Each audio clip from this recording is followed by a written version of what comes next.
And tonight on Joy News Prime, the scramble for jobs as thousands of people throng the conference center in search of jobs at the YEA debut jobs fair. We're out here searching for a job. You know, it's not easy. I'm in the house so many years now. If I'm not lying, about 6 years now.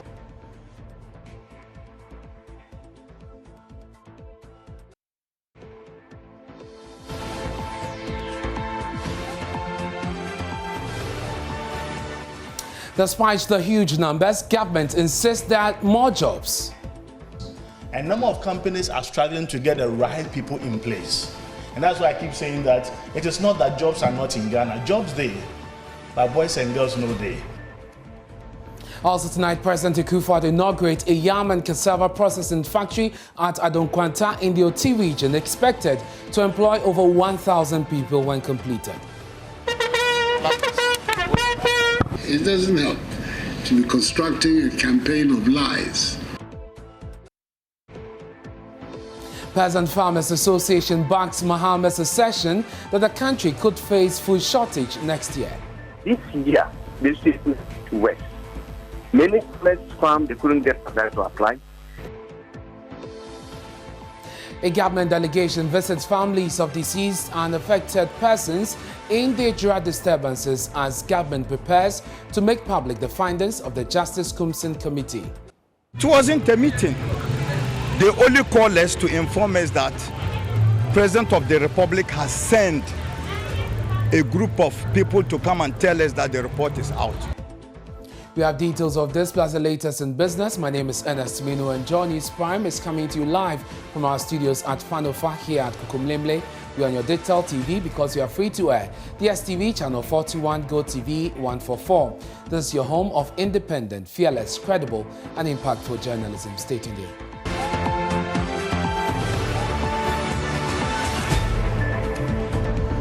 Hello again, many thanks for joining us. Tonight, a mad rush for jobs as thousands of young people today throng the Accra International Conference Center seeking for jobs. The conference center was the venue for the maiden edition of the Job and Career Fair organized by the Youth Employment Agency. Now, this comes just weeks after long queues were recorded when the Ghana Armed Forces called prospective personnel for screening. The unemployment rate in Ghana is pegged at 4.53%. But the Joy Research Desk breaks this down further for us, and we'll go onto our touchscreen to look at the breakdown of the figures.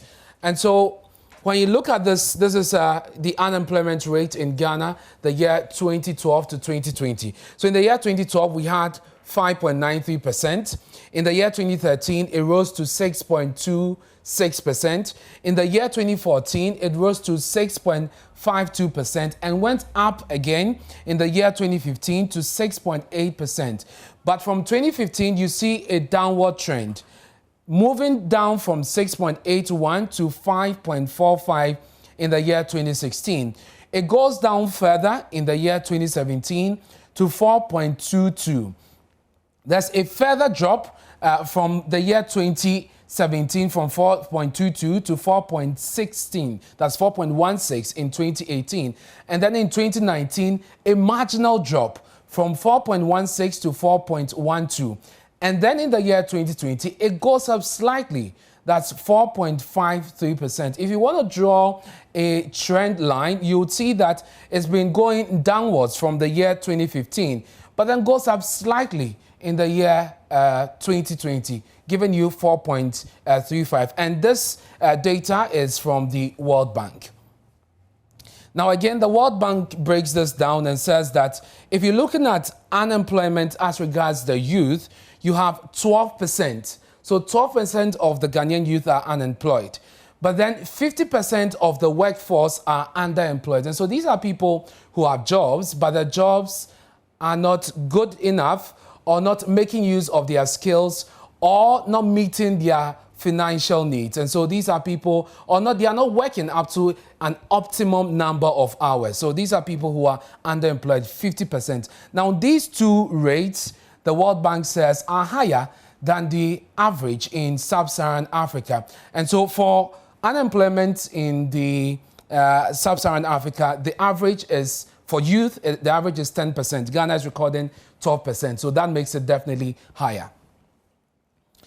Now, we want to look at the youth linked to employment opportunities through government intervention. So these are people who are employed from the year 2015 all the way to a projection that is being made in the year 2023. So in 2015, you had 357,799 people being employed. Now, this reduces in the year 2016 to 91,696. We don't have record for the year 2017. We don't have data on that. But in 2018, you see that it goes up to 107,576 and then goes further to 455,040. That's in the year 2019. In the year 2020, this reduces. And if you look at the statistics I showed you earlier, you realize that this is consistent with it. So this reduces to 80,538 in the year 2020. But then you see a projection being made that by the year 2023, some more people would have gained jobs, and the projection is that 130,000 people would have been employed or would have access to employment opportunities by the year 2023. And so that is the data put together by the Joy Research Desk. And so the job fair today, organized by the YEA, is a platform that seeks to connect job seekers to employment avenues. We'll get into that shortly. But first, my colleague Justice Beidou caught up with some of the job seekers who attended the fair, hoping to get their dream jobs. They shared their stories and expectations in the following report. The road in front of the conference center is busier than usual today, largely because of the number of young people using it. They are here to attend the job fair organized by the Youth Employment Authority, YEA. They are all hoping to get a job because thousands of people are out here searching for a job. So we are all hoping for the best. At the end of the day, we hope everybody will get wherever he or she belongs to. So many years now, if I'm not lying, about 6 years now, I'm in the house. It's not easy, but we are still managing. But as for today, we are all hoping for the best. Harry Yao Adombo lost his job when the COVID-19 pandemic struck. A job, he says, was already underpaying him. Look for a job. That's why I'm here. I now have a family of about 4 kids. Everybody depends on me. So you should know what really I'm going through. So it's only God. Because the 1,000 is my take home from the school. As I said, I do other things.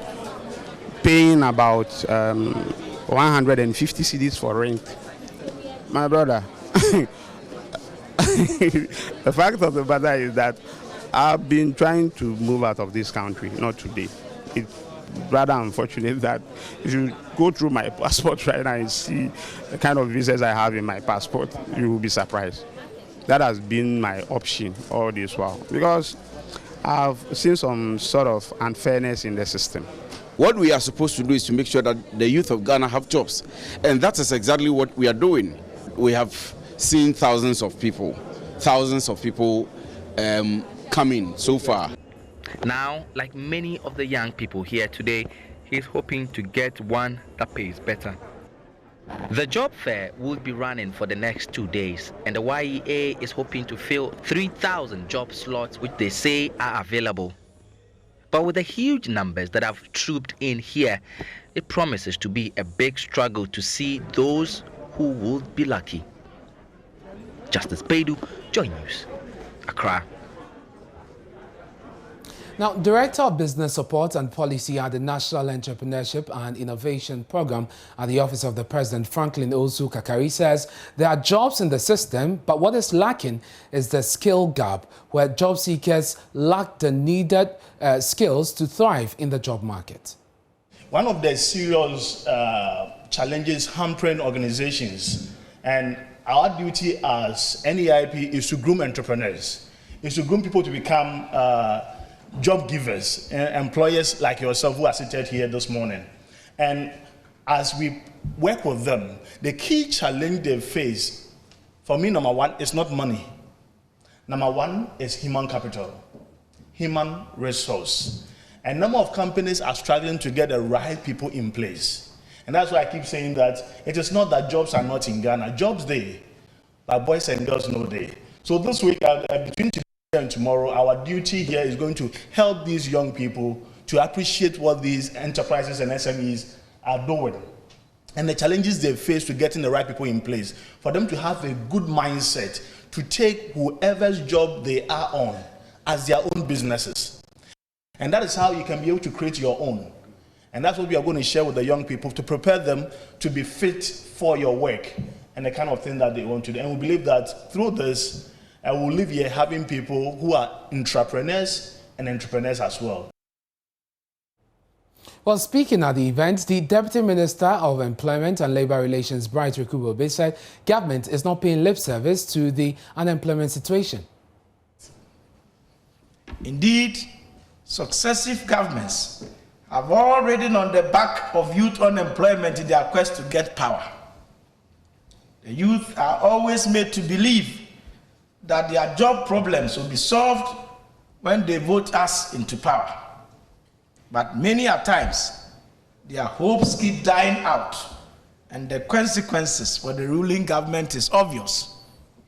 Conscious of this, we will all the time ensure that we work with employers to ensure that we give jobs to our youth. You will recall that under President Kufuor's regime was when this initiative, at the time, it was called the National Youth Employment Program. That was when the idea was mooted. And it was because we were faced with a very high unemployment situation, which we had to do something about immediately. Along the value chain, the NYEP became JIDA. And in 2015, thank God, we had an act that ushered in the YE. Since this government came into power, we've given a facelift to YE. YE has developed the job center, which we've been talking about. They've also developed the artisanal directory, the work abroad program, and negotiated a number of regional flagship programs in addition to the traditional youth employment models. Let's go to Zoom now and speak to the Director of Research and Planning at the YEA, Ejaya Winsia. Thank you very much, sir, for your time here on Joy News Prime. Now, clearly, this was heavily patronized, but did you anticipate the numbers that showed up today? Right, thank you very much, and let me say a very good evening to your viewers. Obviously, we expected quite a lot of people to show up. We knew we had a very serious task of dealing with the numbers. What we put in place was that we had a registration set up where people could go online and register, and we had quite a lot of people registering. But then also people heard about it and also turned up at the Accra International Conference Center, so we could obviously not turn them away, but thankfully we had in place the right crowd control measures. Let me express our appreciation to the Ghana Police for their help as well. What we saw at the fair tells us that we have a huge task as an agency in helping government resolve the youth unemployment challenge. And I am happy to report that as an agency, we are poised to in the coming years and days, roll out measures to help the Ghanaian youth find the appropriate job. Also put in measures to ensure that there's a proper structure for those who are interested in entrepreneurship to also take off with their business ideas. Can you give us a fair figure of the numbers that came today, at least per the numbers you have from your registration decks? From our registration today, we registered over 3,000 people at the venue. But then this is just from the data that we have. But I'm sure as we end the event tomorrow, we'll be able to give a proper account of the numbers that did show up. So, as you can see, I'm in my car. I just left the venue. So continuing tomorrow. So I will be able to give you further details. So how exactly does the fair connect the thousands of unemployed people to the available jobs? All right, thank you very much. I'm sure you are aware that in 2019 we launched the YEA Job Center, which was a virtual platform where employers with vacancies will post these jobs, and job seekers who are already registered on the platform will apply. So what has been happening is that these employers post jobs and then people apply. We had a number of them, but COVID-19 happened, so the vacancies dropped. But as businesses started to pick up, we had a lot of companies registering their interest and publishing their vacancies. So we decided that it would be very good for us to bring employers and job seekers onto one platform, that is the job fair, where they can engage. Some companies had a lot of vacancies, so you couldn't get all the job seekers applying online, and people were not also seeing these vacancies. So we felt that through the job fair, people will get to hear some of these vacancies and then apply for it at the fair. So at the fair, job seekers get to interact directly with some of these companies with jobs. Also, they get to know the requirements as well. Some companies also had on-site interviews. They interviewed the job seekers and shortlisted some of them, and the candidates that qualified will be reached out to at some point for further interviews, and an offer will be made. So the fair was just essentially to connect job seekers and employers and get them to interact very well. But help us, what kind of jobs are available? What kind of jobs are we looking at here?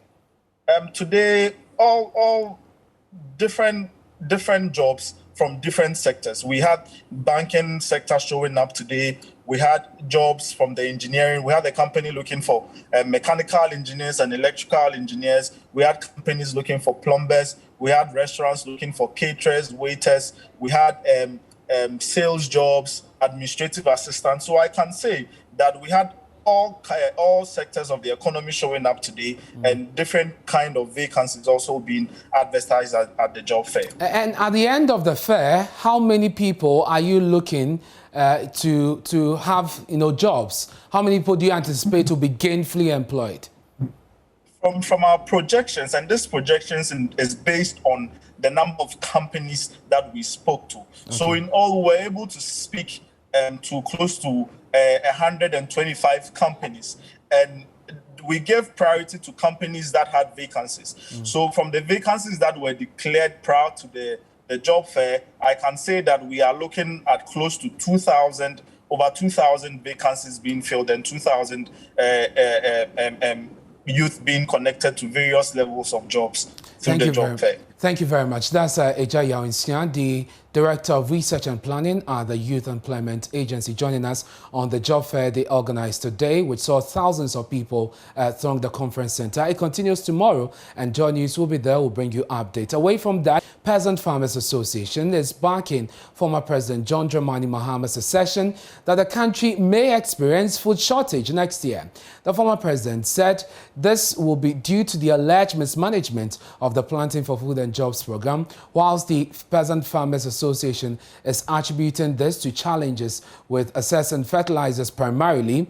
The former president says this is due to mismanagement. We'll hear from the heads of program and advocacy at the Peasant Farmers Association, Charles Inyaba, shortly. But first, listen to the former president, John Dramani Mahama, speak at Sunyani-based Moonlight FM.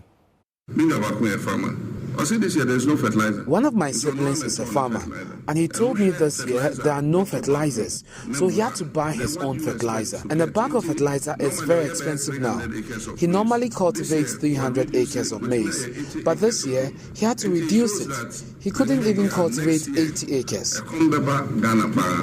Because Planting for Food and Jobs, it has failed. And so probably there'll be famine next year because the Planting for Food and Jobs has failed. The Canadian funding has been exhausted, and we need to sustain the program with our own money. But there's no money at the Finance Ministry. And food crops is going up astronomically. Someone who said,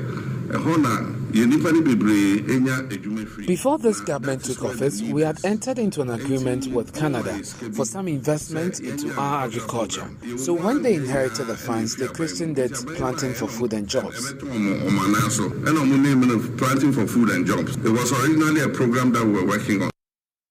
Well, the Greek minister has meanwhile been responding to the former president's claim. According to Dr. Owusu Afriyie, the country is actually witnessing bumper harvest due to government investment in the sector, and says former President Mahama is misinformed. I didn't know that in addition to the many accolades that he's collecting along the way, that scaremongering has become a tool for him in his desperate attempt to win power in 2024. The facts are very clear. Ghana has the best food security situation in the whole of Africa, and that is well documented by the United Nations Food and Agriculture Organization, the World Bank, AGRA, and all the international organizations. Since 2017, when we started the Planting for Food program, we're exporting huge amounts of food to our neighboring countries across the range of tubers, of maize, rice, and other commodities. So if he says that there's going to be shortage of food in the coming year, I don't know what he's talking about. Last year, the government spent nearly 1 billion Ghana cedis on seed and fertilizer subsidies alone, in addition to the machinery and other things that have been imported for farmers to increase their production and their productivity. That generally we are having a situation where traders are coming from Kano in northern Nigeria, from Niger, from Burkina, to come and pick the excess that the farmers in Ghana have produced. So I don't know where he's getting his information that there's going to be food shortage. In fact, this year we're expecting a bumper crop. It's totally unfounded. He's just a desperate man trying to scare Ghanaians. Charles Inyaba is the head of programs and advocacy at the Peasant Farmers Association. He joins us via Zoom. Thank you very much for joining us. Do you agree with the former president?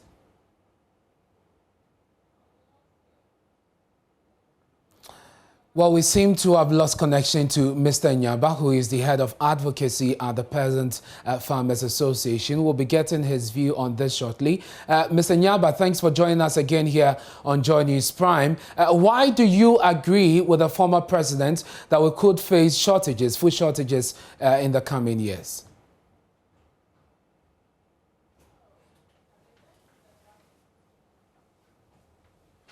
Well, we have a challenge still with a connection to Mr. Charles Inyaba, and let's bring you some statistics, however, on food security here in Ghana, again put together by the Joy Research Desk. And so let me first take you through the keys. And so this green here indicates minimal, food insecurity. Yellow there indicates a stress situation. If you see this orange on the map, it represents a crisis situation. Then we have an emergency situation, that's the red. And then this there represents a famine. And so when you look at the map carefully, you see that Ghana has all green here. And this is between the year June and the year 2020, June and August, right? So this is the situation in the Sahel and West Africa. And our source is the OECD. And so Ghana, as of the year 2020, had no issues with, or let me say minimal issues with food insecurity. However, when you look at the same period, June to August 2021, you're beginning to see yellowish portions here and also some orange portions here. And so it tells you that we are beginning to see some stress situations in parts of the country, and in some parts there could be crisis. And so this is the situation. This is the Ghanaian map, all green here, a bit of yellow in there, and then you see the orange situation there. So that is what the situation is looking like for Ghana as far as food security is concerned. You're watching Joy News Prime with me, Ernest Min. Let me take you now to the Oti region, because President Akufo-Addo has inaugurated a yam and cassava processing factory at Adonkwanta in the Karachi East municipality of the region. This is part of government's One District, One Factory project. The factory, when completed, will employ over 1,000 people. The president later visited the waste management plant at Yariga at Dambai, and President Akufo-Addo thanked the chiefs and people of Dambai for the votes in the December 2020 polls. He assured the people concerns of erratic power supply and roads will be addressed. The president also said his legacy for the region will be a bridge over the Oti River. Here are excerpts of the talk. It doesn't help to be constructing a campaign of lies. Every time you are being contradicted. And fata, let's a bit of choice, no. We are in the quiet. Maybe the end no crack one and Memafa. Timidamase.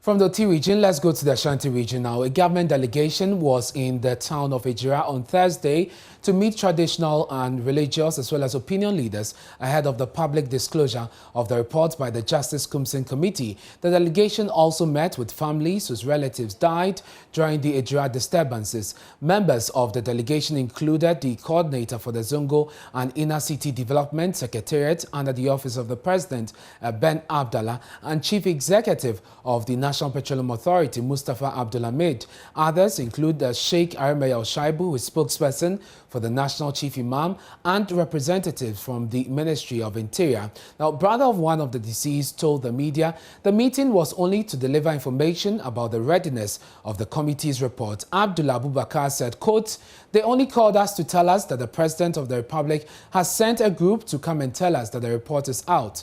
He insists that the family wants nothing but justice.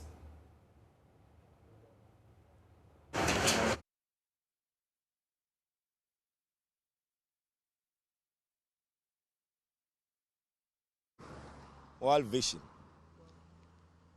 Ejira.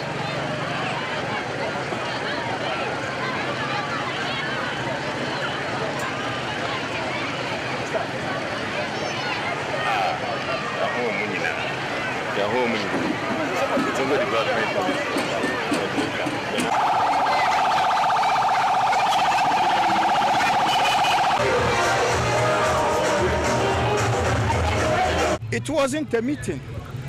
They only called us to inform us that President of the Republic has sent a group of people to come and tell us that the report is out.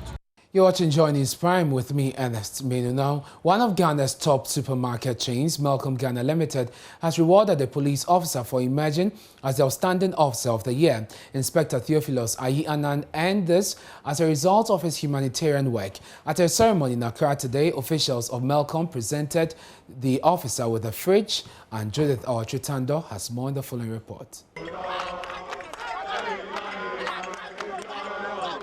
Police protect citizens and ensure their security, but this policeman has decided to do more than just that. When he's off duty, Inspector Theophilus Ayi Annan moves from hospital to hospital to help the poor on admission.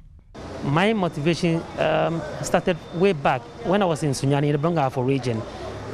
A policeman fell sick, and because he was not having money, he died. That thing has remained fresh in my mind. So anytime I get opportunity like this, I try to help the sick. Inspector Annan was gingered even more to continue his good works when the then Commissioner of Police, Madam Tiwa Ado Dankwa, set up a welfare committee within the service to help the needy. I was very excited, and she brought me on board, and I started working to help the sick. I go to all the major hospitals in Accra and beyond. When I say major hospitals, 37, Police Hospital, Ridge Hospital, Kolibu Teaching Hospital, and then Tama General Hospital. Yes, to visit the sick and pay their medical bills. At a ceremony organized to appreciate him for his work, Inspector Annan called on his colleagues to emulate his behavior by caring for the sick. I visited one police officer at the police hospital. Now, when I mentioned to him that I was sent from the police headquarters to come and pay him a visit, he was like, wow.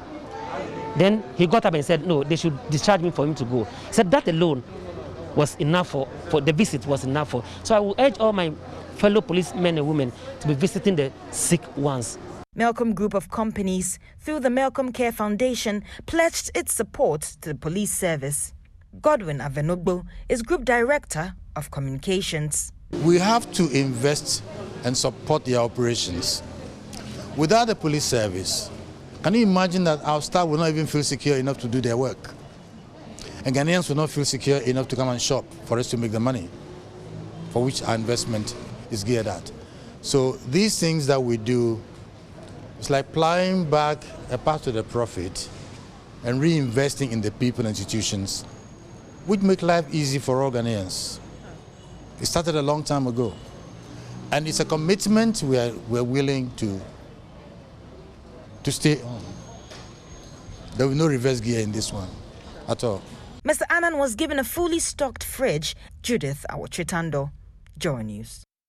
Still to come here on Joy News Prime, 26th year student of the Kwame Nkrumah University of Science and Technology, School of Medicine and Dentistry have completed a course in medical journalism with the multimedia group.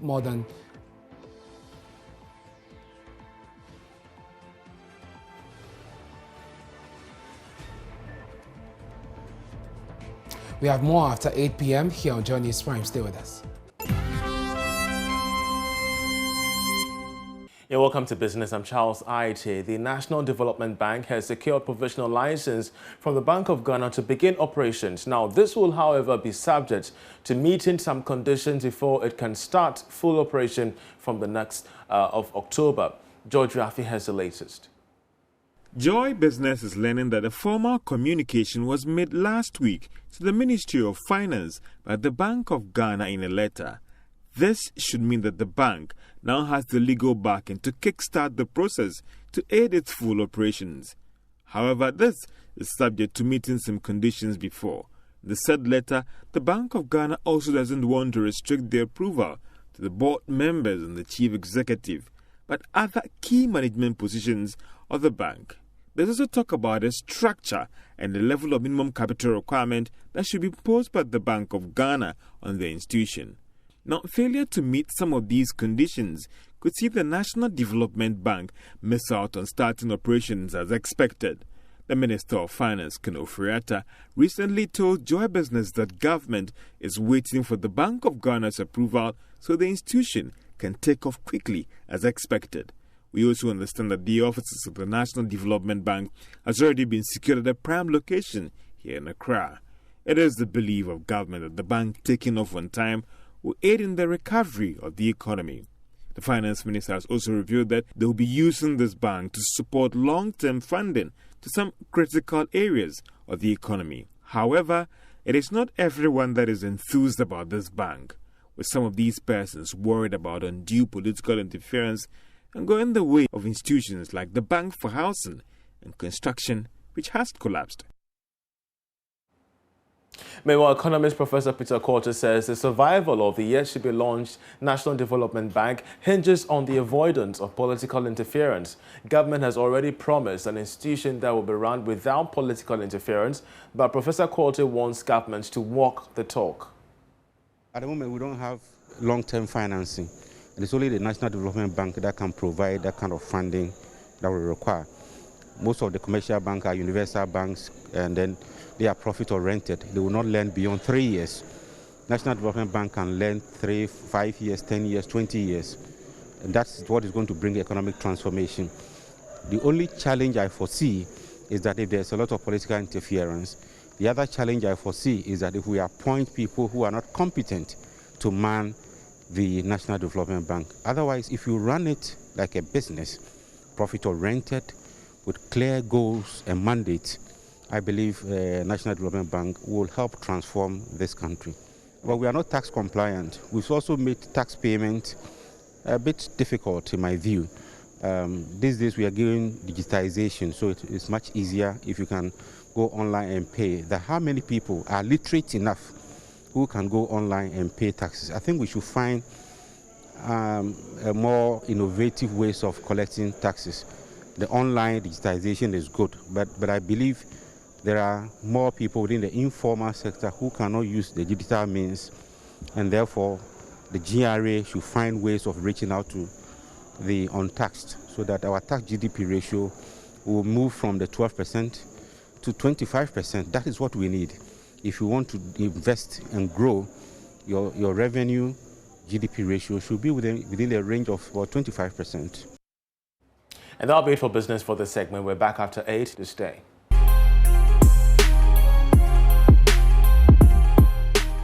She's in red today. It tells you she has a lot of juicy stuff for you. Becky's here. Hello, Bex. Hello to you, Ernest. How you doing? I'm good. Yourself? I'm fantastic. You're in red. It tells me you have a lot for us today. Yes, I have a lot for you. Let's start with Bibi Bright, actress Bibi Bright. It's been a long time she took a movie role, but she was on Funky Five's show called This Is Gospel on Hit FM, and she's been talking about what will make her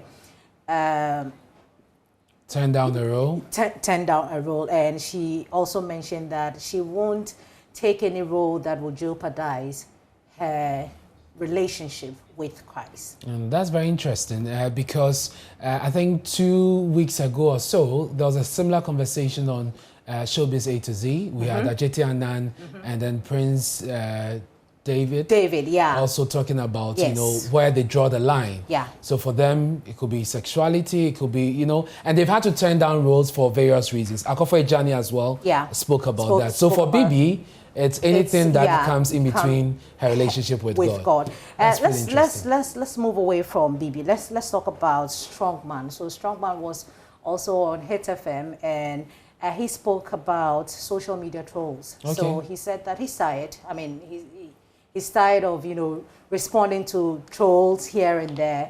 This time, he'll just, you know, let it go. Of late, I don't reply, I don't block, I don't do anything again. Like right now, you should be used to it. I should term it as occupational hazard. It will keep coming. It will keep happening. You get me? So you should be strong, and you just need to read and feel like, okay, well, it's part of it. And at the end of the day, I managed to get almost 60,000 people seeing the drink. It's okay. So if they decided to, you know, say something bad about me, it's okay. It's normal. I see. So now you don't get criticisms don't move you any longer. Is that what you're saying? After 2 beefs and success music, you need to be strong. By now, you should be very strong. You should be very strong by now. So honestly, I've not even blocked anyone for the past almost 2-3 years now. I don't block anymore. Right now, you can say anything. You can feel free. It's your page. You can say whatever you feel like saying. It's normal. It's accepted. You don't respond to Of nothing. late, I won't respond to, you know, whatever you want to talk about. It's not important. I swear the stars many times, but I don't get plugged. You gave me 50 cents. You want to see me in the club. One day when I die, I'll be popping champagne in my coffin. You know why? Because I know I made something from nothing. With diagrams and equations, I won't even prove a point. You wonder why there be I'm standing out. A boy's a close friends. Many came, many left. But still, me how. You put in many works. They be much cry or how. Upo be, you don't patch and a cry my me the how. I did about them who ye didn't know your crank what do. A break at the time, love is wicked. Strong man right there. You got moves. You got moves. You're not trolling anymore. Okay. Keep going. All right. So, what more do you have? Let's talk about Susie Williams. It's been 16 years she left us. That was 16 yesterday. years already? 16 years was exactly yesterday. But I mean, because today's Thursday, and we love to It's a throw throwback. back on Thursdays. I have something that you will remember Susie Williams for.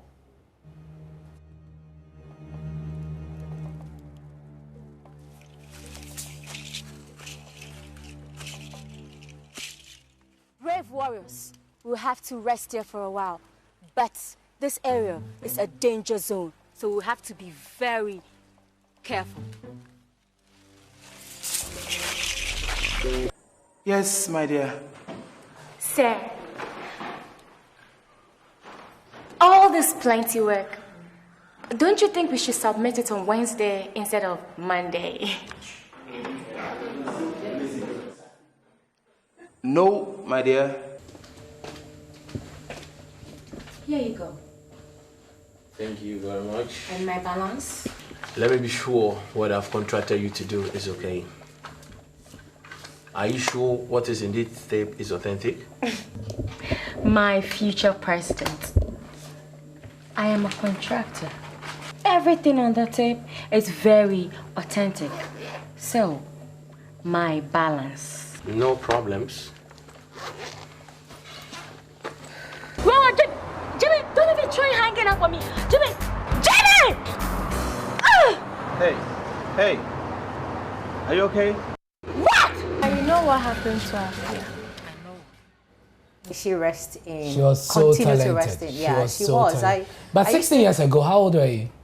I was old enough to know Susie Williams. I know who Susie Williams was, and I've seen all the movies. Okay. And all that. Grandmother. I think I was at the same age as you. I think so. I am no grandfather. Thank you very much. I feel like you're mentioning the name of Israelite here, like Grandpa. Oh, let Grandpa sleep. I'm sure he's sleeping by now. Please. So, sure. Grandpa, good night. Thank you very much, Becky. Anytime. That's it for Showbiz. We have more stories for you after this break. Don't go away.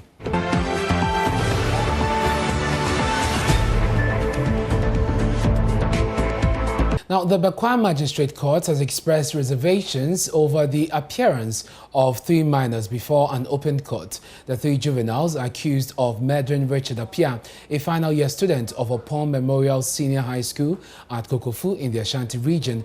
Presiding Magistrate, His Worship Joseph Akwaku, queried the police prosecution for what he says is a breach of court procedures. But prosecution led by Detective Chief Inspector Anthony Ajay explained the decision was to seek direction from the courts. The court subsequently moved the hearing to the chamber to protect the rights of the juvenile, who was subsequently remanded into police custody. Ohim Interior of our security desk was in court and has filed this report. Facts of how Richard Apia, the final year visual arts student, was allegedly killed emerged at the chamber. Prosecution told the court on September 4, 2021, a confrontation ensued between the accused and the deceased in the company of his friends who had sneaked out of campus without permission at about 9:30 p.m. When the deceased and his friends realized the accused persons outnumbered them, they called other colleagues in campus on the phone for support. Few minutes later, the students arrived to join in the fight. The second accused person broke a bottle and stabbed the deceased. Prosecution prayed the court to remand the accused persons, who are students of grade provider JHS and Kokofu MAJHS respectively, and asked for a bench warrant for 3 others at large. The court granted all reliefs and remanded the accused persons into juvenile cells to reappear on September 17, 2021. The court, however, asked the police to speed up investigations since the accused persons are juveniles. Prosecutor Chief Inspector Anthony Ajay, who later spoke to Joy News, defended the decision to present the juveniles in open court.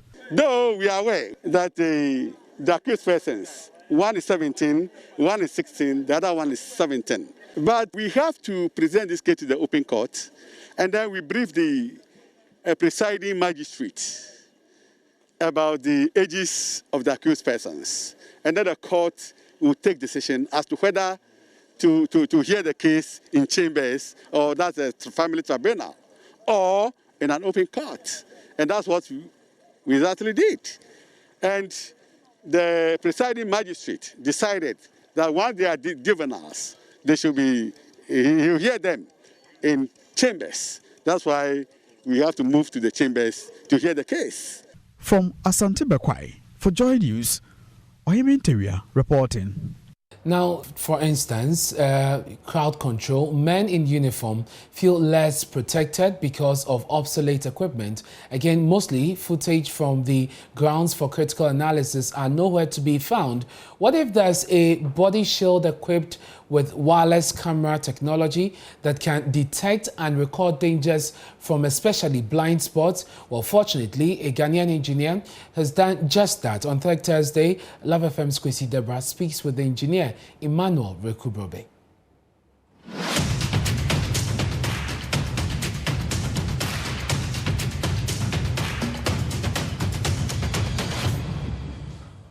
When I heard of various committees being set to investigate a Jura incident concerning our late brother Kaka, and I realized that there are a lot of things that engineers in Ghana can also actually do to help some of these things in future, as to ascertain what caused death in an event, one event or the other, we realized that people were called to testify.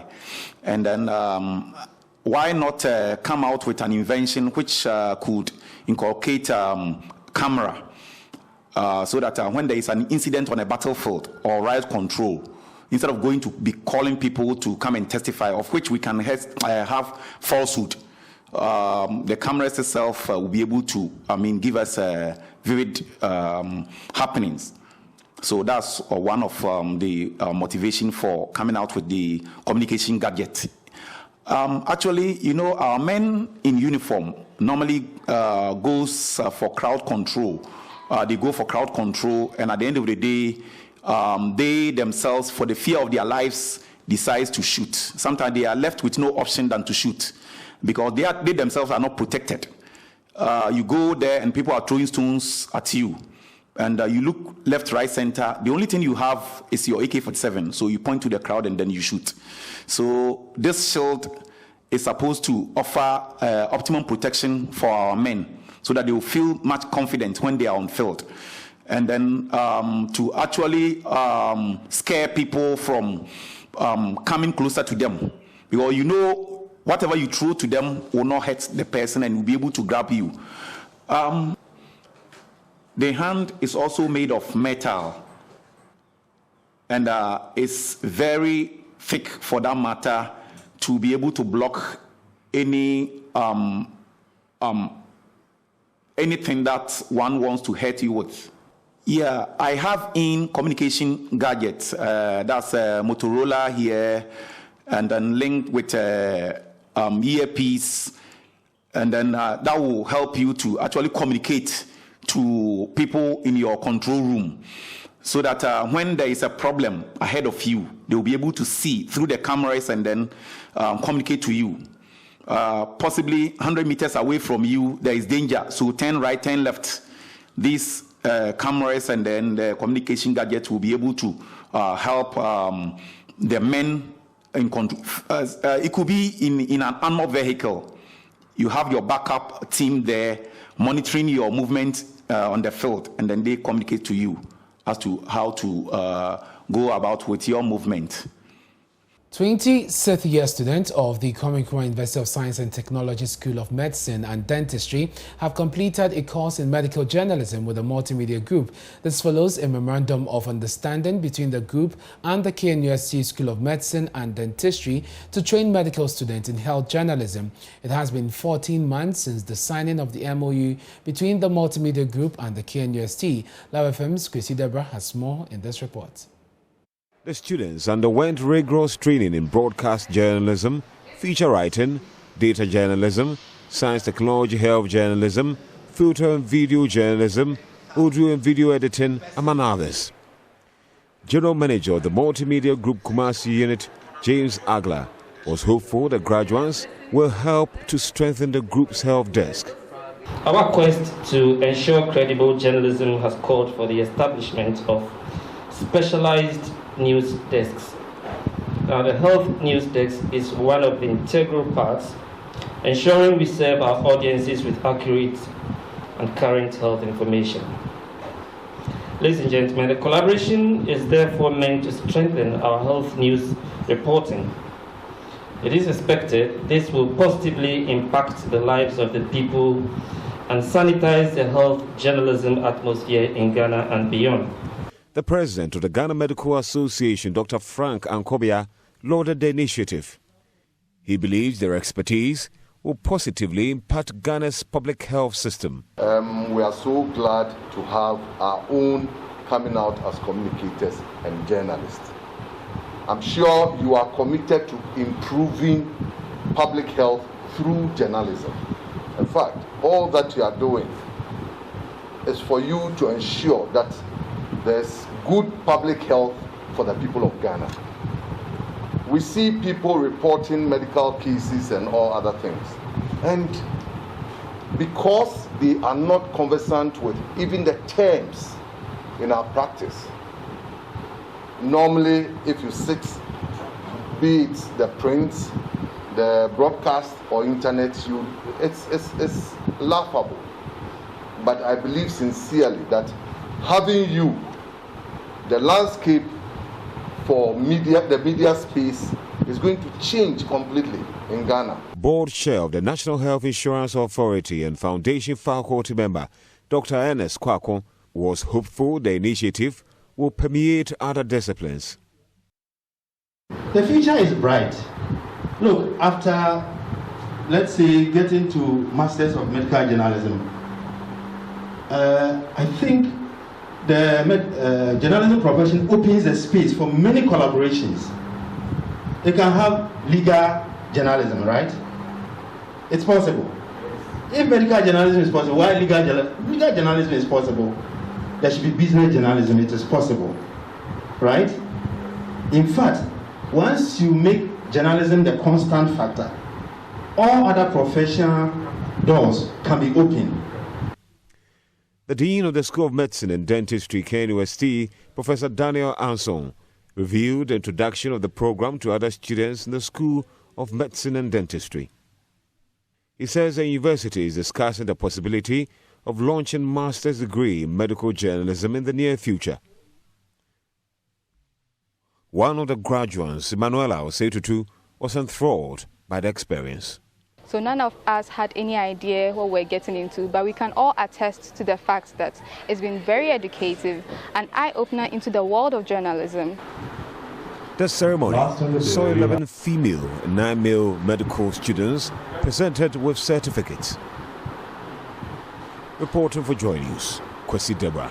Riding without license is the most flouted road traffic regulation among riders of commercial tricycles in the Ashanti region. As many as 258 out of 298 people arrested in a special operation by the Regional Security Council were into commercial activities without license. Prosecution of 188 cases has generated over 27,500 cedis in court fines. The Now Jima has more on the following report.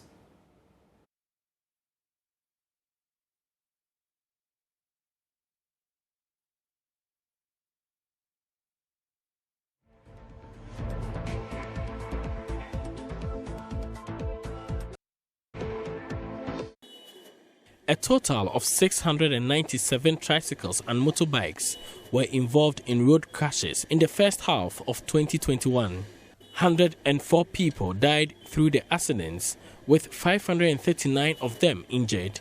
The death toll forms 29.6% of fatalities recorded on the roads within the period.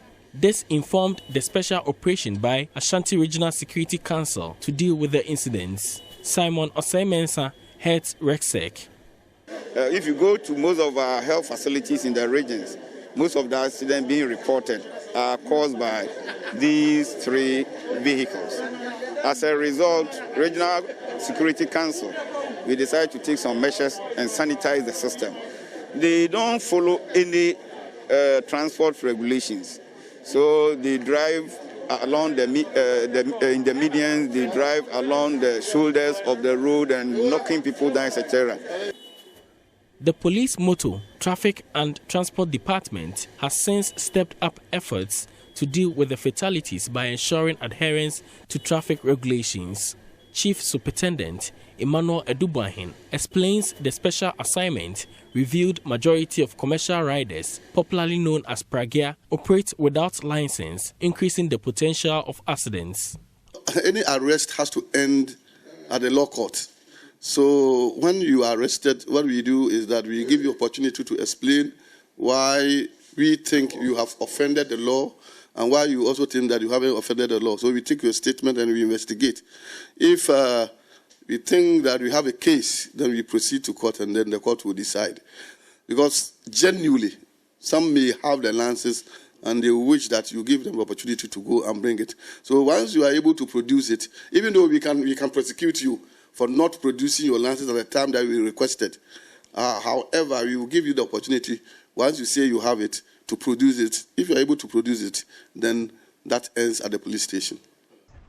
On the streets of Kumasi, many tricycles continue to flout road traffic regulations, most of them riding through wrong lanes. Some ignore the red lights and others overload passengers. Some commercial tricycle riders at Sawaba within the Askorimampong municipality say they are discouraged by the high cost of obtaining license. I think the operation will be beneficial. Some people are riding with fake license. Others flout the laws. So it is good for us to be brought to book.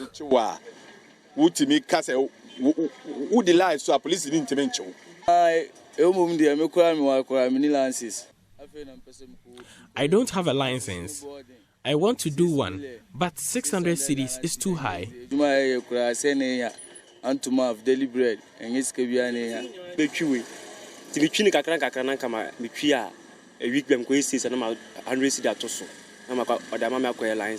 The Driver and Vehicle Licensing Authority has revealed many opt for premium service at a cost of 600 cedis, but the riders will have to attach some level of seriousness in acquiring the license since their daily bread depends on it. Many argue the tricycle business will have to be regularized to deal with the high incidence of flouting of road traffic regulations. For Joy News, Nanaya Ochima, Kumasi. Land and Natural Resources Minister Samuel Abu Jinapor is charging traditional authorities, police, commanders and DCEs in mining areas to team up to fight against illegal mining in their areas. According to him, illegal mining cannot flourish in the country if traditional and political stakeholders refuse to work together. The Land and Natural Resources Minister indicated that government is putting up robust measures to revamp the timber industry. Richard Kojinako has more in the following report. Lands and Natural Resources Minister Samuel Abu Jinapor is on a regional tour to interact with key stakeholders in land and natural resource protection. He shares what his experience in the fight against illegal mining is and what he believes could do the trick. We need your support, and we need the support of all citizens in the central region for us to be able to make a headway when it comes to this matter of Galamsey. We do so for the good of our country and for the survival of our country. And there are all kinds of measures we are putting in place. That in any community where you have illegal mining, clearly, if you have a situation where the chief or the odikro of that place, the political leadership, which is in many cases the DC or the assemblyman, and the head of the law enforcement agency, which in many cases is the police commander, working in unison and working together, there's no way illegal mining can flourish in a community like that. When the chief, the police commander, the DCE, or their equivalents work together in harmony to deal with matters relating to illegal mining, my short experience tells me that in those kinds of circumstances, it becomes very difficult for illegal mining to flourish. The minister revealed government has put in place measures to revamp the timber industry. And therefore, since I became minister, I've realized that we have a timber management and bureaucracy which doesn't have the raw material to support that bureaucracy and to support the industry. And therefore, under the leadership of Honorable Benito, there's an ongoing effort to come up with recommendations and also a strategy to revamp the timber industry. And I'm calling on the authorities who superintend over the timber industry to support the minister and his team so that together we can revamp the timber industry in our country. Central Regional Minister Justine Amari-Godasan praised her colleagues in the fight against the illegalities in the mining sector. Your engagement with us, I think, is the best we can have, because when we are able to engage the community members, bring all stakeholders on board, then we are sure that sustainability of what we are doing is going to be achieved. And the people are going to also own up and then take ownership of what we are doing. So this is the best we can have. And I pray that we all support you to get this done. President of the Central Regional House of Chiefs, Odefo Amoako Abuedu, pledged the support of the traditional authorities in the fight against Galamsey. The minister also moved to the Galamsey site to assess the development there. Reporting for Joy News, Richard Kwejonya Akon, Cape Coast. The Ghana National Security has ordered the closure of a learning center at Nambagla in the Savalugu municipality of the northern region. The order comes after armed security personnel last Friday raided the school and arrested 33 suspects, including the founder and spiritual head of the center.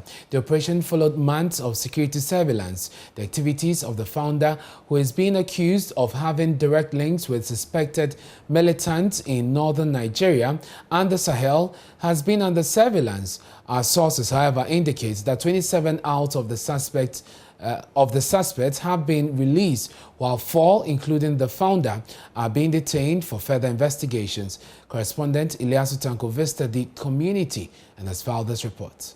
This is the Islamic Learning Center here in Nambala, where operatives of the National Security carried out a covert operation leading to the arrest of some 33 suspects, including the founder and his followers. The center is just a squalid environment typical of nomadic settlement with no electricity and running water, found at the western outskirts of the village. These mud structures and makeshift facilities made with dry grass and hay serve as the classrooms where lessons take place. This is a popular madrasa in the area where learners from across West Africa come to study under a top Burkinabe sheikh named Ahmed Deko. On a normal day, the whole place is filled with activities of Islamic teaching and learning. Today, the place is virtually empty with only a panic-stricken women and children. They were left behind last Friday when armed personnel of the National Security raided the settlement and arrested almost everybody they met. One student, who identified himself only as Idrisu, says he's been studying here for 6 years now, and although he was absent when the security forces came, the incident has brought fears. I wasn't around when the incident occurred, but I'm a student here. I've been studying here for 6 years now, and this is our first time of witnessing this, and this has brought fears here. Joy News sources disclosed that this sheikh and founder of this center has long been a target of the Ghanaian security surveillance after he was first arrested in Tamale for allegedly collaborating with suspected Islamic jihadist organizations in neighboring countries. The sheikh has also been accused of attempting to form a radical Islamic movement in the area. The sources said the raid came after the security intercepted communications between the sheikh and suspected terrorists in Burkina Faso, Nigeria, and Mali. Joy News has learned 27 of the suspects, who are mainly learners, have been granted bail, while 4 teachers, including the sheikh himself, remain in custody for further interrogation. The security has ordered the closure of the school and repatriation of all students from neighboring countries. The residents of Nambala say they are shocked about the development. They describe the sheikh as a revered Malam who has been teaching Islamic education in the area for 2 decades now.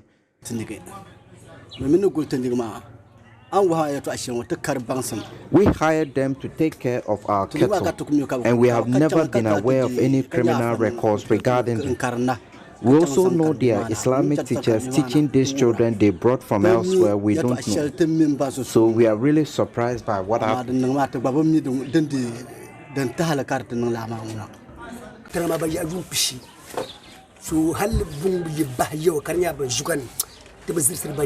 We have lived together peacefully for more than 20 years. We have never suspected them, and they have never been involved in any suspicious activities, not even armed robbery. Their arrest, therefore, has come to us as a surprise, and we are scared because we know terrorists are bad. We see how they are destroying other nations, so we are in fears now.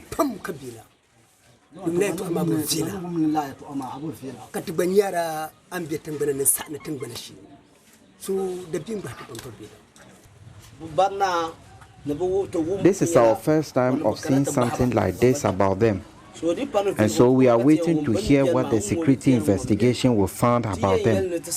Until then, we cannot make any opinion about this incident because we don't know them to be bad people. Ilyasu Tanko reporting.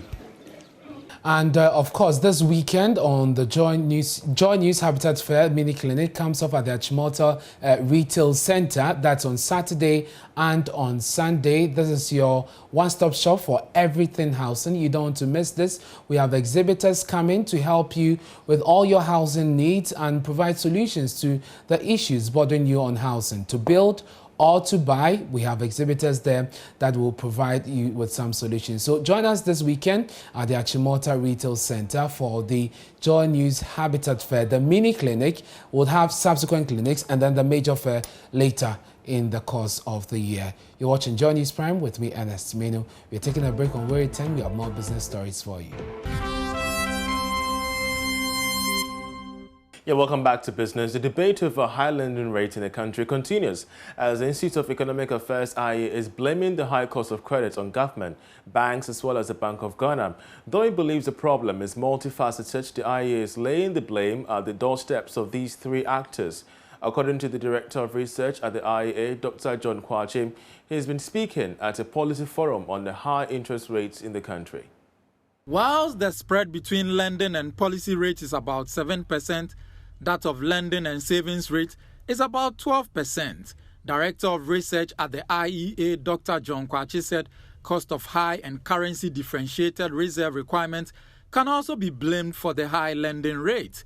He therefore wants the three actors to collectively fix the problem, though he wants the Bank of Ghana to consider capping interest rate spreads to regulate lending rates. We can also say with some confidence that the problem may be placed at the doorsteps of three key actors in the economy. These are banks, government, monetary and regulatory authority. And that's how I call the central bank. They are a monetary authority, they are also a regulatory authority. So that's the central bank. I'm saying that all these three key actors should take responsibility for the high lending rates. And if they are responsible for it, then they should also be part of the solution. Dr. Kwakye made some recommendations in order to address the high lending rates, which he described as contributing to the high prices of goods and services in the country. On the part of the banks, he urged the financial intermediaries to reduce their operating and overhead costs. For government, he called for the reduction in borrowing from the domestic market, but urged the Bank of Ghana to reduce the primary reserve ratio from the current level of 8% to 5% to reduce the associated cost to government. Reduce your paper load, economize on your time, avoid unnecessary location dependency, reduce incidence of staff delinquencies. It's just that all the things that increase your costs, I'm just asking you to do something about them. That's all. Now, you should reduce your operating and overhead costs and so on, labor costs, material, equipment, and so on. Strengthen your capacity to appraise customer projects so that you reduce the incidence of loan defaults and all these things. Then government. Now, again, government should do something about its borrowing from banks. Okay, so you keep the deficit under control. Okay. Now, Chief Executive of the Ghana Association of Bankers, John Ewa, told Joy Business that the argument about high lending rates in the country is misplaced. He disagreed on the proposal that the Bank of Ghana should consider capping interest rates since it could result in unintended consequences. The talk has been banks' lending rates are high, and we think they've been a bit misplaced because we've not taken the totality of all the factors that generate that lending rate. When rates or market rates have come down, the lending rates have followed. And if you trend the last 5 years, you see clearly that the bank lending rates have reduced from upwards of 28 to 29%. Now we are talking about 20%. A lot of banks are lending to good customers at below 20%. So it is a matter that I think we have not sold our story properly. And I think the general rhetoric has been lending rates are at some levels that are unmanageable. But we think that if market fundamentals continue moving in the direction that is moving downward, lending rates automatically will follow. Factors such as cost of funds, treasury bills rate, non-performing loans, And inflation contributes significantly to the high lending rates. Studies have also shown that the high lending rate inhibits investment and economic growth. Now, inflation rates between locally produced items and imported items has widened as a result of the impact of COVID-19. This rate, as observed by the Ghana Statistical Service, indicates that locally produced items since the outbreak have witnessed a significant increase in prices as against imported items. In August this year, inflation of locally produced items stood at 10.3% as against 9.4% in July. Here's government statistician Professor Samuel Kopena-Ene. The prices point of view, and again, not just the absolute prices, but the changes in the prices point of view. So on the slide that we show the trend from August 2019 to August 2021, we clearly see that the parity that we recorded in the month of May, we lost it to a very large extent last month, that is July 2021, where we saw a relatively higher gap between locally produced items and imported items, with that difference standing at 0.9. But this difference has further been widened in the month of August 2021, where we see a 2.2% difference between locally produced items and imported items. It is important you look at this that is why we do a trend analysis, to see what happened the same period, August 2019, the same period, August 2020, and see whether there is some seasonal effect occurring there. If you look at what happened in August 2019, that is at the outset of the rebasing of CPI, we see the dominance of imported items over locally produced items, specifically with imported items standing at 8.9 and locally produced items standing at 7.8. The story was different in the month of August 2020, where we saw the dominance of locally produced items, specifically at 12.6 and 4.8. But any conversation in the year 2020 should be had with COVID in mind. That probably led to that huge gap between locally produced items and imported items. So if one wants to make any deductions, there is that, as I said, catch up or return to where around this time of the year we see imported items from a price point of view having a relatively higher inflation relative to locally produced items.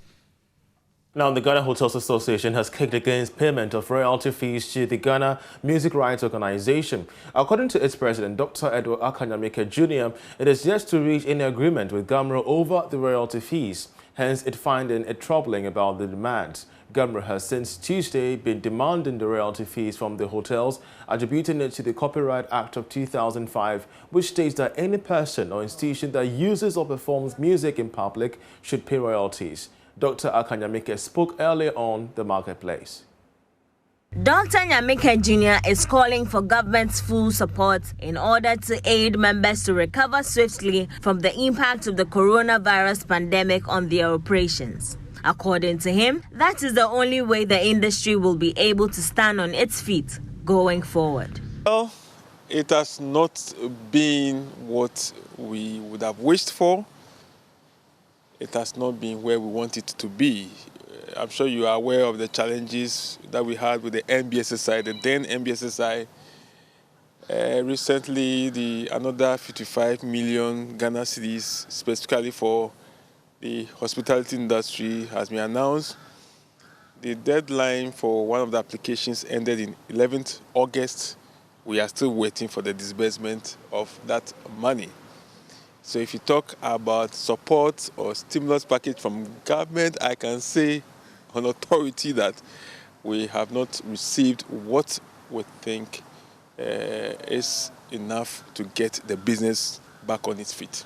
Executive Director of Customer Service Africa, Priscilla Wellington, who also doubles as brand ambassador of the Ghana Hotels Association Awards, called on industry players to extend the needed support to be able to achieve their set target.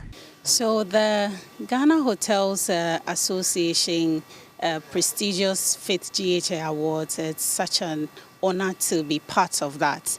And the hotels in Ghana, you know, they are the ones that have really been hit with the COVID. And so The theme for the award is resilience and sustainability, and there are some hotels that have been so resilient throughout the COVID period, and so those are the things that we are looking forward to. And also, I'm looking towards coming to your offices for you to help us and partner us to, raise funds for this year's prestigious awards 2022. The 5th Ghana Association Awards is set to be launched in October under the theme Resilience and Sustainability of Hotels in Ghana. The partnership is targeted at raising 250,000 Ghana cedis to aid in the organization of the awards. And that'll be it for business, but we'll leave you with a summary of international business news. I'm Charles Aite. Many thanks for watching.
Welcome back to Sports on Joy News Prime. I'm Hans Mensah Ando. The Ghana Hockey Association, in collaboration with the National Sports Authority, has inaugurated a 9-member local organizing committee ahead of the Hockey Africa Cup of Nations set to be hosted in Ghana. My colleague Bernard Elom has more in this report. In a press briefing at the Accra Sports Stadium ahead of the Hockey African Cup of Nations, which is set to be hosted in Ghana, the Ghana Hockey Association, in convention with the National Sports Authority, inaugurated a local organizing committee ahead of the tournament set to be hosted in Ghana. Vice President of the Hockey Association, Madam Elizabeth King, has been speaking on the purpose of forming the committee. We, as LOC that had been inaugurated today, what's the main purpose is for the successful organization of the two tournaments. But you know that we cannot organize a successful tournament without funding.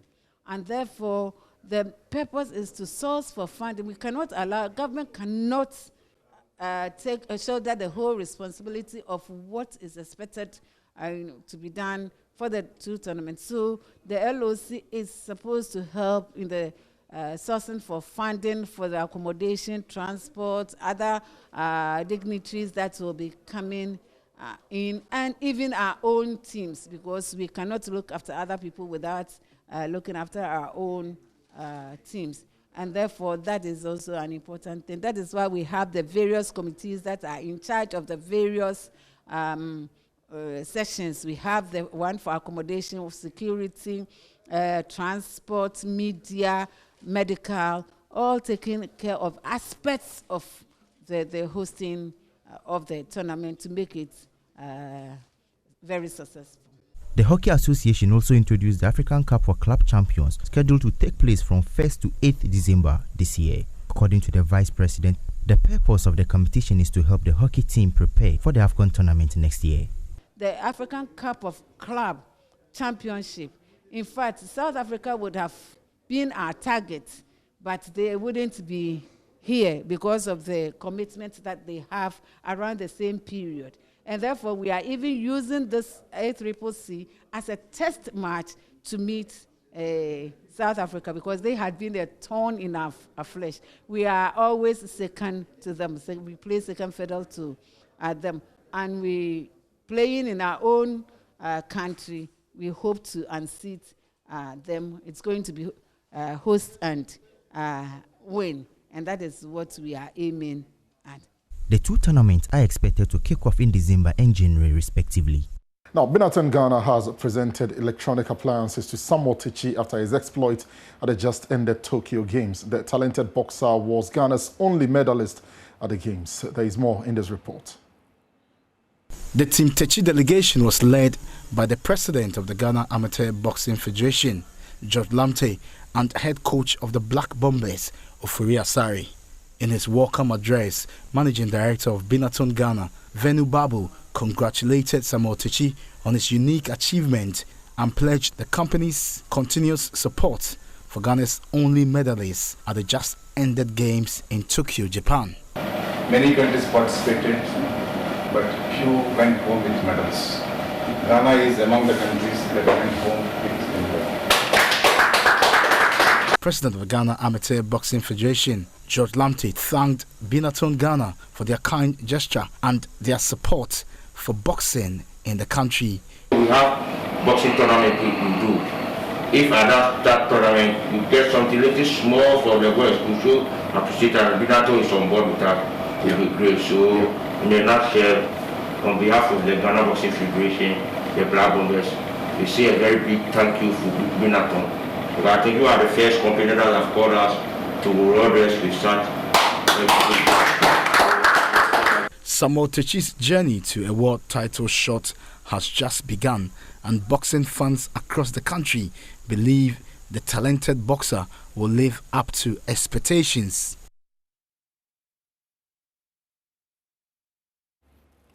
Now, FIFA will investigate the possibility of hosting the World Cup every 2 years instead of 4 for both the men and women's tournament, the governing body has acknowledged.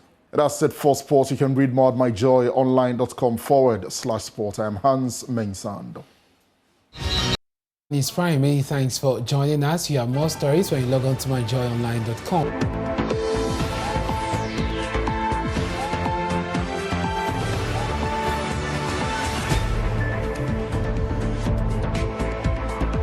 Hello, my name is Evans Mensah, and you can relive all the fun and excitement on Top Story, Newsnight, and of course, Ghana Connect via podcast. All you need to do is to log on to myjoyonline/podcast.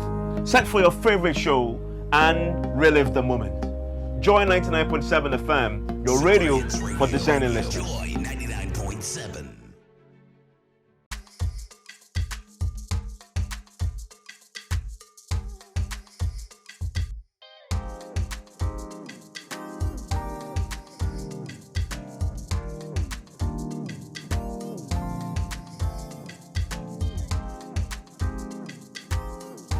Up close on Reason is Jesus.